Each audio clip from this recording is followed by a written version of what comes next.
सकाळी 10 वाजेपर्यंतचा ग्रामस्थांनी सरकारला अल्टिमेटम दिलाय। त्यामुळे उद्या सकाळी 10 वाजेपर्यंत सकारात्मक भूमिका आली तरच आंदोलन स्थगित केलं जाईल असं वक्तव्य आता ग्रामस्थांनी केलेलं आहे। मस्साजोग ग्रामस्थांनी उद्या आत्मदहन आंदोलन करण्याचा इशारा सुद्धा दिलाय।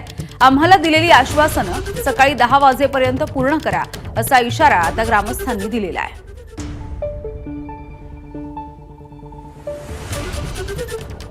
आम्ही मनोज दादाच्या शब्दाला आज मान देऊन आम्ही हे आंदोलन आज स्थगित केलंय। परंतु उद्या सकाळी 10 वाजेपर्यंत दादाच्या समक्ष सांगतो, 10 वाजेपर्यंत जर ज्या मागण्या गावकऱ्यांना किंवा धनंजय देशमुखने केल्या त्या जर मागण्या पूर्ण नाही झाल्या, उद्या ब्रह्मदेव आला तरी आम्ही गावकरी थांबणार नाहीत। आज तर एक टावर होतं, उद्या आम्ही अख्खे गावकरी सगळेजण स्वतःच्या अंगावर पेट्रोल ओतून फुकून देणार आहेत। गावात सगळं आम्ही आळा मारून ते ज्यांना द्यायचंय प्रशासनाला त्याच्या नावावर करून देऊ द्या। एबीपी माझा, उघडा डोळे बघा नीट।